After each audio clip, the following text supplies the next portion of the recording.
بسم الله الرحمن الرحيم shalay oo taariikhdu ahayd 9 September 2022 abaarashantii galabnimo ayaa ciidanka dawladda ee sida gaarka u tababaran waxay howlgal ka fuliyeen deegaanka Mubarak ee gobolka Shabeellaha Hoose. Howlgalkaas ayaa lagu beegsaday bartilmaameed ay argagixisadu ku aruurin jirtay dhaqaalaha oo isugu yeeri jireen dadka shacabka ah halkaas oo jab xoogan ka soo gaaray argagixisada.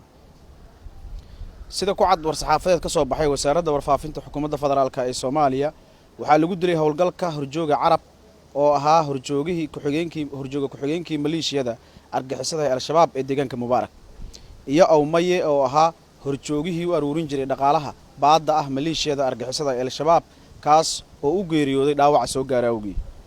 sidoo kale waxaa howlgalka ku dhaawacmay tobaneeye ka tirsan maleeshiyada argagixisada oo ku jiro horjoogihii ugu sareeyay ururka argagixisada ah ee al-shabaab ee deegaankaas Mubarak kaasoo lagu magacaabo Cusmaan Daawud.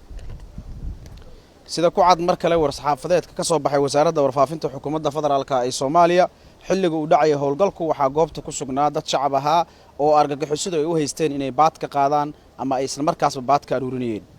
dadka qaar waxaa lagu guuleystay in goobta laga soo badbaadiyo walow dadka qaar ay wax ka soo gaareen howlgalkaas kuwaas oo haddaba baaristooda ay socoto. sida aad la socotaan waxaa jira howlgallo lagu baacsanayo haraadiga kooxda argagixisada ah ee al-shabaab oo ka socda dalka oo dhan gaar ahaan gobolada Galgaduud, Hiiraan, gobolada Baay iyo Bakool.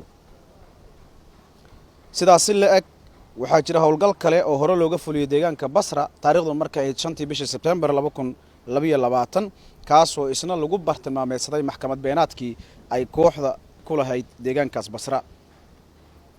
haddaba waxaan ummadda Soomaaliyeed u sheegaynaa inay dambi tahay la iskulana xisaabtamayo in loo dhaganuglaado ama lala macaamilo argagixisada ciidii lagu helana maxkamad lala tiigsan doono walow waliba ay socoto maxkamadaynta iyo gacan ku haynta kiisaska noocaas ah. waxaan ummadda uga digaynaa inay ka fogaadaan goobaha argagixisadu ay ku sugan tahay oo bartilmaameed ah si aysan dadka waxyeello uga soo gaarin. وما سنتين وبالله توفيق. السلام عليكم ورحمة الله وبركاته.